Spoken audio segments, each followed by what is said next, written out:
Hey salut, c'est Matt et c'est la poursuite des unboxings de ma collection de comics.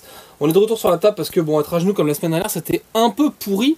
Et on va aujourd'hui tout changer. D'abord parce que j'ai pas remis la main sur mon petit couteau suisse, donc on va faire ça au cutter. Au cutter aujourd'hui. On va donc ouvrir les cartons de déménagement qui contiennent mes petits comics. Et aujourd'hui, on va foncer vers un carton de vieillerie parce que c'est marqué dessus. Ce sont les vieux comics de Le Téméraire et édition USA. On est donc dans une émission particulièrement vintage. Aujourd'hui, le pitch, vous le connaissez. J'ai déménagé au mois d'août dernier. Mes cartons ont donc contenu mes comics, ou plutôt j'ai dû mettre ma collection de comics en carton pour ce déménagement. Et ces comics, on les déballe ensemble depuis le mois de janvier et jusqu'au 3 juillet, jour de mon anniversaire. Voilà. Alors fonçons dans ce carton et on va commencer donc avec des kiosques et de la VO. On va mettre tout ça dans le bon ordre. Alors, qu'est-ce qu'on a là-dedans? On a un kiosque Panini avec une série consacrée à Blink, qui n'était pas une série d'enfer, mais j'aimais bien les dessins de ce truc-là, donc bon, bah, j'ai gardé tout ça. Je suis un gros fan de l'ère d'Apocalypse, et donc quand j'ai vu sortir des kiosques avec marqué l'ère d'Apocalypse dessus, partie 1, partie 2, j'ai foncé sur ces récits. Objectivement, c'était pas oufissime, ce n'était pas terrible. Encore une fois, on a quelque chose qui poursuit l'ère d'Apocalypse. Alors ça, c'est un vieux magazine de Marvel France à l'époque. On a le petit logo, voilà, ici de Marvel France, qui était donc le premier nom de Panini Comics. Et oui. Du coup, on a encore une fois des numéros donc, du magazine Marvel, le 28 et le 29, consacrés à l'ère d'Apocalypse. Histoire d'être à peu près complet sur cette saga. Il y a des trucs qui vous font acheter plein de BD. Par exemple, il y a plein de gens qui achètent plein de rééditions de Civil War. Et du coup, moi, c'est plutôt l'ère d'Apocalypse, mon gros dada. On mélange avec de la VO. On a le TP de Captain Atom Armageddon, qui est en fait une sorte de multivers. En fait, c'est la première incursion de l'univers DC dans l'univers Wildstorm, puisque Captain Atom donc de DC va fusionner avec Void, qui est une entité de l'univers Wildstorm, et ça va faire en sorte que ces personnages vont se rencontrer. On a donc le Captain Atom de DC qui rencontre Grifter, les personnages de The Authority, certains personnages de Wildcats. J'ai eu l'occasion de vous dire plusieurs fois que l'univers Wildstorm reste mon univers de comics préféré, et donc bah, quand j'ai vu qu'on continue à sortir du matos autour de cet univers, j'ai foncé dessus, et puisque c'est dessiné par Giuseppe Camuncoli, c'est assez bien gratté. Après, je suis pas non plus le roi de la VO que vous allez trouver, et donc bah, je suis pas sûr d'avoir tout pigé non plus à cette histoire. On a un vieux kiosque de Semic, c'est le Universe X, je ne sais plus, c'est un truc qui est en lien avec l'ère d'Apocalypse, voilà. C'est marqué dessus. Du coup, il y a beaucoup d'ère d'Apocalypse à l'intérieur. Je ne me souviens plus vraiment de quoi ça parle. C'est du Salvatore Larocca. Non, Carlos Pacheco, que je confonds tout le temps. Voilà, donc Scott Lobdell au scénario et Carlos Pacheco au dessin. Et donc, ben voilà, c'est une vieille trouvaille de ma collection. Il y a des vieilleries aujourd'hui hein, dans le unboxing de ma collection. On a encore du TPVO avec The Authority Prime. Je ne vais pas vous mentir, je ne sais plus de quoi ça parle. Voilà, est-ce que je l'ai même vraiment lu complètement? Je n'en suis même pas certain. Donc ça c'est le TP, c'est donc de la VO et c'est dessiné par Tarek Robertson qui a sorti dernièrement Ballistic chez Glénat Comics, et sinon qu'on connaît pour The Boys, hein, écrit avec Garth Ennis. On a le TP de Lobo qui rencontre The Authority. Ça c'est sorti en VF chez Panini depuis. Donc c'est pour plutôt les amateurs de Lobo puisque c'est dessiné par Simon Bislett. Et donc voilà, en VO. On a l'excellent Humain malgré tout en français chez Panini, et donc Human on the Inside. Encore une fois, c'est hyper beau, c'est dessiné par Ben Oliver. Et donc c'est une sorte de suite à Authority, et en fait encore une fois une menace va complètement faire tomber l'équipe, mais en jouant cette fois sur leur humanité, et franchement c'est hyper beau, et en plus c'est très intéressant, et donc et voilà, c'est parti de ces petits TP VO qu'on va trouver là-dedans. On va aller plus vite sur les TP parce que bon voilà, on a The Authority, The Magnificent Kevin, qui est une mini dessinée écrit par Garth Ennis. Il y a 3 y a 3 titres, il y a The Authority Cave, The Authority More Cave et The Magnificent Kevin dans ces histoires, donc là c'est le 3e TP. On a les fameux Wildcats 3.0 en VO dont j'ai eu l'occasion de dire du bien dans le Top des Comics, le podcast qu'on réalise avec lescomics.fr et qui nous permet de classer les comics indépendants qu'on aime. J'ai le TP en VO de We 3 qui est sorti chez Urban Comics sous le nom de Nous 3, et puis vous l'avez sous les yeux depuis tout à l'heure, on a un TP de Civil War, en fait de New Avengers pardon, de la période Civil War, et en fait ça c'est un truc qui m'a été offert lors d'une commande sur un site d'achat en ligne, je vais pas dire de bêtises, je ne sais plus lequel c'est. Voilà. Toujours dans nos petites vieilleries, vous avez remarqué qu'il y a du Preacher ici. On va d'abord s'intéresser à Battle Chasers. Alors cette édition de Battle Chasers, c'est celle des éditions USA. Il y a donc un tome, puis un 2e tome, et c'est tout. Les éditions USA, c'est censé fermer le logo quand tu as tous les tomes, mais eux se sont arrêtés, donc on n'a pas pu avoir la suite. Et donc c'est le contenu des épisodes de la série Battle Chaser de Joe Madureira, qui est ressorti chez Soleil, qui était sorti chez Semic avant, et qui n'est toujours pas fini, qui aurait été poursuivi dans le jeu vidéo du même nom, qui n'est pas non plus un grand jeu vidéo. À mon avis, Joe Madureira, il est plutôt à suivre sur les épisodes de Darksiders en jeu vidéo, s'il fallait choisir quelque chose. On va foncer dans le gras et on va foncer dans le vieux avec les épisodes de Death. Alors là, on est dans des éditions de Le Téméraire. Donc on a le Death numéro 1 et le Death numéro 2. C'est évidemment écrit par Neil Gaiman. C'était dessiné par Chris Bacalo, mon petit Chris Bacalo que j'aime tant et qui bosse sur les X-Men désormais. Et donc voilà, il y a les 2 premiers tomes dans ces éditions du Téméraire. Donc ça, c'est de la sortie de la fin des années 90, du milieu des années 90. On va regarder ensemble le copyright 1997 pour cette publication. Et ça fait partie des trucs que je trouvais chez les bouquinistes de Nantes pour pas très cher en fait. Toujours dans ces séries, il y a Goddess, qui est une série de Garcenis et qui était plutôt pas mal. Je ne sais plus combien il y a de tomes, il me semble que c'est en entier. Bah voilà, il y a 3 tomes. Le premier tome c'est la terre et le sang. Le deuxième tome c'est la glace et le feu. Le troisième tome les étoiles et le vent. C'était plutôt bien gratté cette petite série. Ça tenait plutôt bien la route. Je me souviens plus. Alors je peux vous reparler, vous faire le pitch de l'histoire et vous raconter n'importe quoi. Donc je vais avoir l'honnêteté de vous dire que je ne sais plus tout à fait de quoi ça parle. Mais quand je l'ai lu, c'était plutôt une bonne surprise. Et ça m'a laissé un bon souvenir, ce petit Goddess, qui n'a, à ma connaissance, jamais été réédité. Pourtant, c'est du Vertigo. C'est des choses qu'on pourrait voir revenir chez Urban. On a les éditions, toujours donc chez Le Téméraire, de Preacher. Alors je ne vais pas vous reparler de Preacher, mais plutôt de ses tomes, puisque moi c'est la première édition que j'ai connue de Preacher avant celle d'Urban Comics et avant celle de Panini, où on avait donc les épisodes spéciaux, donc dans Preacher Spécial, on avait donc Le Saint des Tueurs, mais également la mini consacrée à Cassidy et aussi la mini consacrée à Tronche de Cul. Et puis il y a eu 7 numéros, voilà, 7 numéros de Preacher dans cette édition-là. Alors c'est des albums qui sont un peu plus petits que ce qu'on a pu voir dans les intégrales actuelles. C'est des trucs qui doivent faire une centaine de pages. On a donc un numéro 1, mais également un numéro 2. Alors les couves, vous les connaissez si vous avez vu les rééditions récentes. Un numéro 3, le numéro 4, le numéro 5, le numéro 6 avec Star et le numéro 7 qui est le dernier à ma connaissance de Preacher dans cette édition de Téméraire. Ces éditeurs n'avaient pas fini la série et donc si vous voulez une intégrale de cette série, il faut plutôt se plonger dans le catalogue de Panini et dans le catalogue d'Urban Comics. Là on voit que des tranches de livres, donc on ne sait pas ce que c'est. A priori c'est des éditions Betty et des trucs des éditions USA, donc on va sortir tout ça pour continuer notre inventaire. Tac, voilà, c'est super. Vous avez vu les muscles de ce chroniqueur qui peut sortir des BD à même la main. Hop, disparaît petit carton. Et on va pouvoir attaquer avec Bloody Mary de Garcenis, encore une fois. Bloody Mary, du coup, qui n'a rien à voir avec l'autre Bloody Mary, dont on n'a plus parlé dans une autre émission, qui est sortie pour une poignée de sang dans sa première édition, et qui en fait est une BD plutôt noir et blanc, plutôt sexualisée, avec des zombies et des vampires. Alors là, c'est pas du tout ça. On a plutôt une soldate en pleine guerre qui va se grimer en bonne sœur, Il me semble que c'est ça le pitch de mémoire.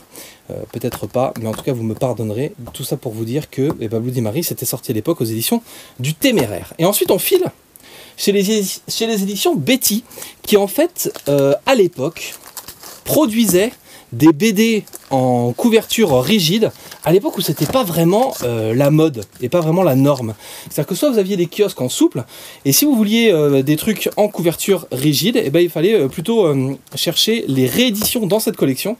Et donc dans cette collection, il me reste le Wolverine Arme X de Barry Windsor-Smith, donc c'est le contenu classique de l'histoire, sauf que voilà, c'était une des premières éditions rigides au format comics pour cette super BD. On a donc le Wolverine au cœur des ténèbres avec visiblement le Punisher à l'intérieur, c'est signé John Romita Jr. On a les épisodes de McFarlane sur Spider-Man, il doit y en avoir 3 de mémoire, voilà. Ça c'est les débuts de McFarlane sur la série Spider-Man qui avait été créée juste pour lui par Marvel à l'époque. Donc il y a 3 tomes.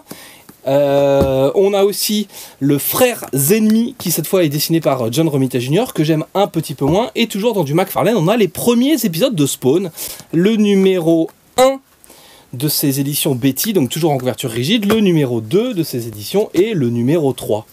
Évidemment avec le changement de dynamique, avec Semic qui a périclité, l'arrivée de Panini en France et donc de Marvel France, tout ça a un peu bougé et disparu.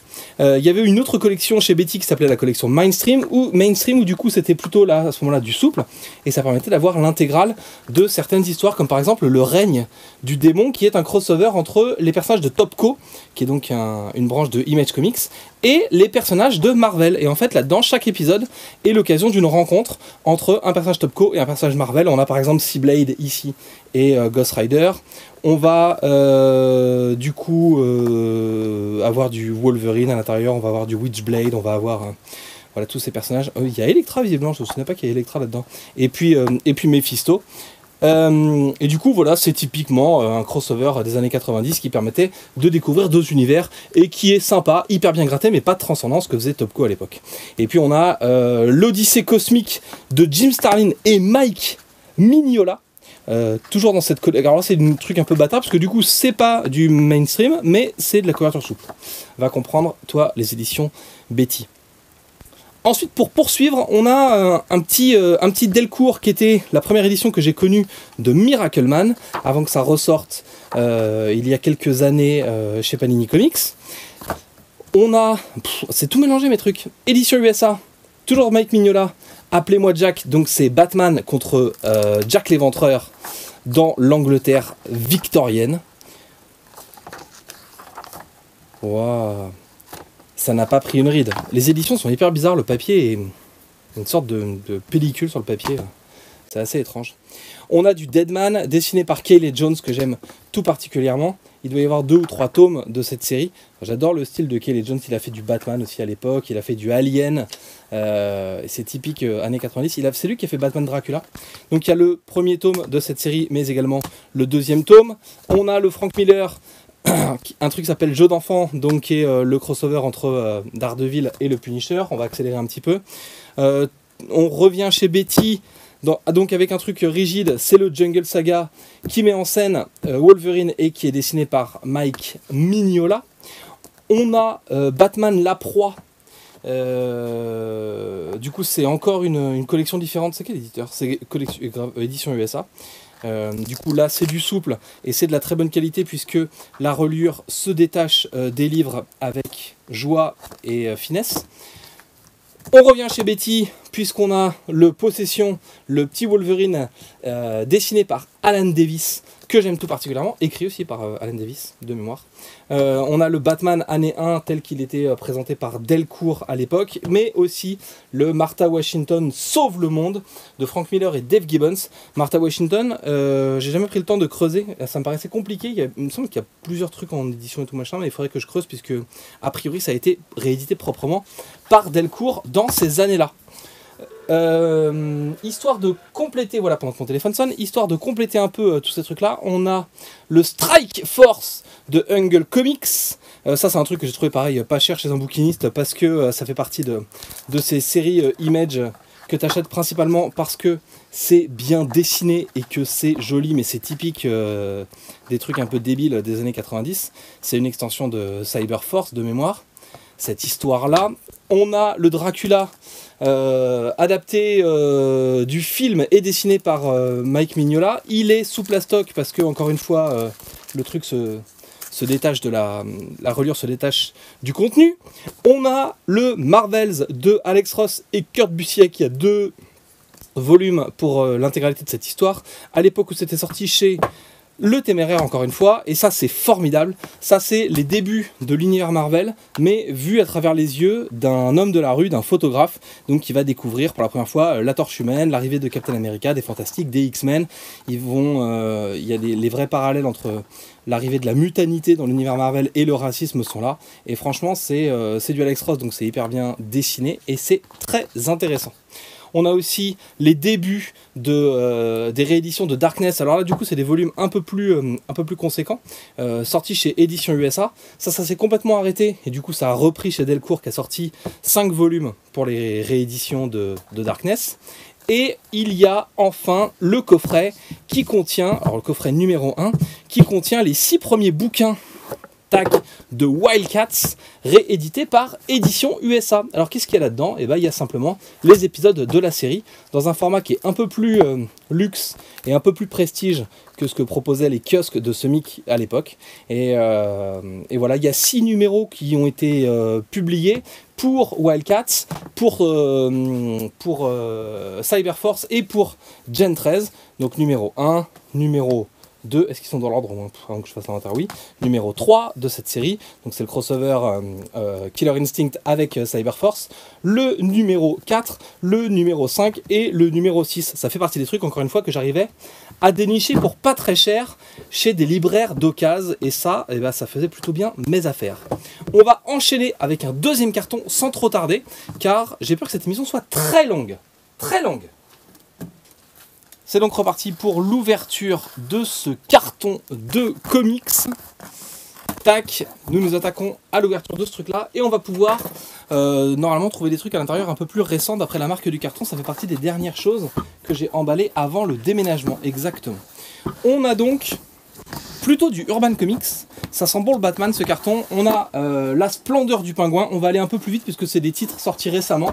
Et donc normalement vous trouvez pour tout ça des reviews sur internet. Et donc vous n'avez pas besoin de moi pour vous parler en profondeur de tous ces titres. Voilà. Nous avons le Batman Univers hors série numéro 3. Avec c'est du We Are Robin qui est là-dedans, de mémoire. On a l'intégrale de la série Shazam, Jeff Jones et Gary Frank. Et ça, franchement, c'est hyper bien. Ça vaut le coup. En plus, bah voilà, c'est un one-shot. Donc, n'hésitez pas. Si vous vous intéressez, c'est un comics que vous pouvez faire lire à des enfants de 8-10 ans. Ça marche pas mal. 10-12 ans même plutôt. Parce que du coup, le Shazam, à l'origine, est un enfant qui se transforme en super-héros quand il prononce le mot magique Shazam. Et du coup, c'est assez rare finalement les comics simples d'accès et qu'on peut faire lire à un gamin et tout. Et donc, et bien voilà, celui-là peut fonctionner. Et ça peut lui donner envie de lire du DC Comics. Et après, il essaiera la Justice League et il sera évidemment déçu. Alors, qu'est-ce qu'on a là-dedans? On va avoir les tomes de Ed Brubaker présente Catwoman. Les 4 tomes de la série. Le tome numéro 4, le tome numéro 3, le tome numéro 2 et le tome numéro 1. Pourquoi ils ne sont pas dans l'ordre? Eh bien c'est parce que je fais fi des conventions, sache-le toi qui regardes cette émission. On a l'autre série de Catwoman, la version New 52, avec cette fois le numéro 5, le numéro 4, le numéro 3, le numéro 2 et le numéro 1. La série Catwoman qui avait fait un peu couler quelques hectolitres d'encre suite à la scène d'amour charnel entre Catwoman et Batman qui est à l'intérieur et qui est un manque de subtilité flagrant. Autant le Ed Brubaker présente Catwoman, c'est hyper bien, autant cette série Catwoman en 5 tomes, ce sera plutôt pour les complétistes et pour les amoureux de l'univers du Chevalier Noir. Je veux bien sûr parler de Batman.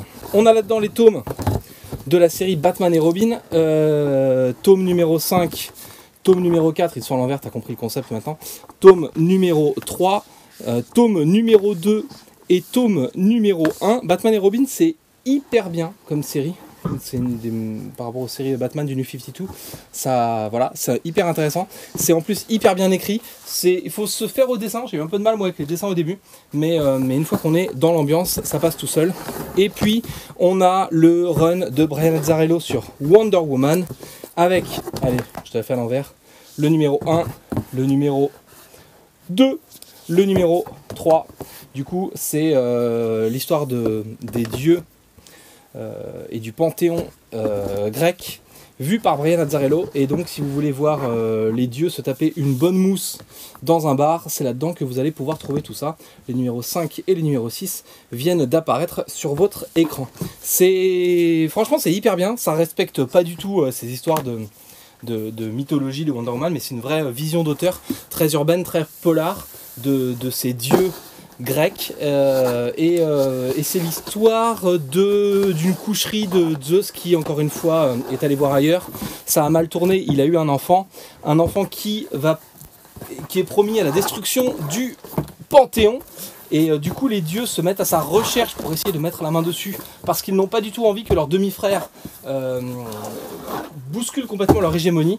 Et Wonder Woman va devoir protéger ce petit bébé, parce que les petits bébés, il faut les protéger quand on est un super-héros.